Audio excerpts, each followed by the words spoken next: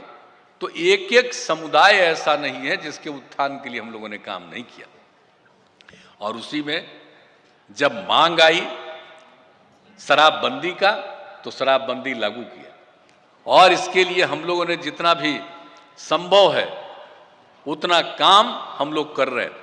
और जो पहला अभियान चलाया, सब कुछ किया। आज कितना अच्छा गा रही थी, हालांकि कलेक्टर साहब जरा सा इंतजाम रखते, उस सब की आवाज़ को और ज़्यादा बढ़िया से पूरा जाता तो बहुत अच्छा रहता। लेकिन फिर भी सब कितना बढ़िया एक एक गाना गा रही थी, किस किस तरह से बता रही है एक एक चीज़ के बारे में, हर तरह की बात जो हम लोग आज समाज सुधार अभियान चला रहे, चाहे शराबबंदी का मामला हो, बाल विवाह का मामला के खिलाफ हो, दहेज प्रथा के खिलाफ हो, तो इन सब चीज़ों के मामले में जो पूरी की पूरी जागृति आ रही है। तो हम लोगों ने फिर से ये सोचा कि भाई ये काम तो हो रहा, और बीच बीच में आप जानते हैं ना कि बीच में क्या हो गया था। बीच में इधर घटना घट गई, जो जहरीला शराब पी करके मरा, उसकी घटना आ गई, तो उसको लेकर के लोग कहने लगे कि शराबबंदी का तो कोई मतलब नहीं है, फालतू चीज है। हम कह रहे शराबबंदी का मतलब ये तो साबित कर रहा है ना, दारू पियोगे तो मरोगे। दारू तुमको कोई दे रहा, वो जहरीला दे रहा, तुम पी रहे हो तो मर रहे हो, ये तो बड़ी बुरी चीज है। कितने तरह से लोग इधर उधर बोलते रहते। तब हमने सोच लिया कि बड़े पैमाने पर हम लोग निश्चित रूप से लागू करेंगे, हम लोग फिर से समाज सुधार अभियान को। और सबसे पहले हम लोगों ने 16 नवंबर को मीटिंग की, पूरे राज्य के सभी अधिकारियों के साथ, सब जगह 7 घंटा हमने मीटिंग की। और उसके बाद वही तय हुआ कि हम लोगों को इस काम को आगे करना है। और फिर 26 तारीख से तो हम लोगों ने इसको 26 नवंबर से, जिसको नशा मुक्ति दिवस हम लोग कहते हैं, उस नशा मुक्ति दिवस के अवसर पर हम लोगों ने तय कर दिया कि आज से हम लोग ये अभियान शुरू कर देंगे। तो यही अभियान शुरू किया। और इसी अभियान के सिलसिले में हमने तय किया कि हम जाएंगे कम से कम 12 जगह। पिछली बार तो गए थे 9 जगह, इस बार हमने बढ़ा करके कर दिया है 12 जगह। तो 6 जगह तो गए, और फिर तीसरा राउंड कोरोना का आ गया, तो उसी के चलते सब चीज़ को रोकना पड़ा। तब मुक्ति मिल गई। तब तो जानते ही अब इससे छुटकारा धीरे धीरे मिल रहा। अब तो आपके यहाँ शराब भी बिल्कुल कम हो गया है, पूरे तौर पर काफ़ी कम संख्या हो गई है। यहाँ भी मेरे ख्याल से भागलपुर में भी और बांका में भी बहुत कम संख्या हो गई है, जो हमको लेटेस्ट फिगर मिला है उसके हिसाब से। तो अब ये स्थिति है।